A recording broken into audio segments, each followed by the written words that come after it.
कलयुग के 5 ऐसे सत्य जिन्हें भगवान श्री कृष्ण ने पहले ही बता दिया था। महाभारत काल में 5 पांडवों के मन में कलयुग के बारे में जानने की बड़ी इच्छा थी, इसलिए उन्होंने एक बार भगवान श्री कृष्ण से पूछ ही लिया कि हे वासुदेव, कलयुग में मनुष्य का जीवन कैसा होगा, मनुष्य के विचार कैसे होंगे और मोक्ष की प्राप्ति कैसे होगी। यह सब सुनकर भगवान श्री कृष्ण ने 5 पांडवों से कहा कि मैं तुम्हें इसका सीधा उत्तर तो नहीं दे सकता, लेकिन तुम 5 भाई जंगल में जाओ और जो कुछ भी वहां दिखे मुझे आकर विस्तार पूर्वक बताना, मैं तुम्हें उसका कलयुग में प्रभाव बताऊंगा। यह सब सुनकर 5 पांडव जंगल में गए और उन्होंने वहां जो देखा वह देखकर वे आश्चर्यचकित रह गए। फिर 5 पांडव श्री कृष्ण को बताया कि उन्होंने वहां क्या देखा। सबसे पहले युधिष्ठिर ने कहा कि हे वासुदेव, मैंने पहली बार 2 सूंड वाला हाथी देखा, ये मेरे लिए बहुत आश्चर्यजनक था। तब श्री कृष्ण कहते हैं कि कल युग में ऐसे लोग राज करेंगे जो दोनों ओर से शोषण करेंगे,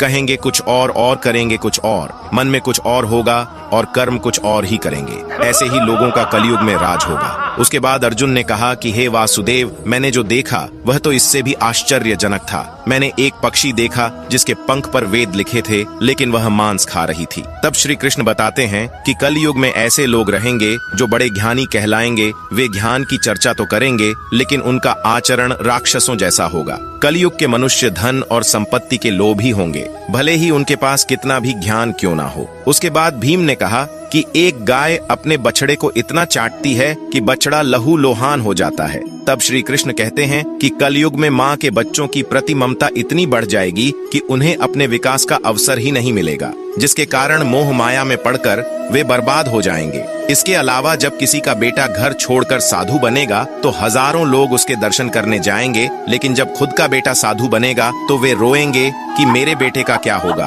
कलयुग में बच्चों के प्रति ममता इतनी बढ़ जाएगी कि उसे मोह माया और परिवार में ही बांध के रखेंगे। उसके बाद सहदेव ने कहा कि मैंने 7 कुएं के बीच में एक सूखा कुआं देखा, लेकिन यह कैसे हो सकता है। इस पर श्री कृष्ण कहते हैं कि कलयुग में मनुष्य फालतू की चीजों में अपना पैसा बर्बाद कर देंगे, लेकिन वह देखेंगे तक नहीं कि पड़ोस में कोई भूखा मर रहा है। इसके अलावा कलयुग में मनुष्य अच्छे अच्छे कपड़े पहनने, खाना खाने और घूमने में अपना सारा पैसा बर्बाद कर देंगे, लेकिन किसी के 2 आंसू पोंछने में उनकी कोई रुचि नहीं होगी। इसके बाद नकुल ने कहा कि एक चट्टान सभी पेड़ पौधे को तोड़ रहा था, लेकिन वह एक छोटे से पौधे पर टकराकर रुक जाता है। इस पर श्री कृष्ण कहते हैं कि कलयुग में लोगों का जीवन पतन हो जाएगा। ऐसे में हरि नाम का एक छोटा सा शब्द उस पतन को रोक पाएगा। अर्थात कलयुग में भी जो मनुष्य धन के लोभ को छोड़कर हरि नाम का जाप करेगा उसे कोई कष्ट नहीं होगा और मृत्यु के बाद उसे मेरी चरणों में जगह मिलेगी। दोस्तों,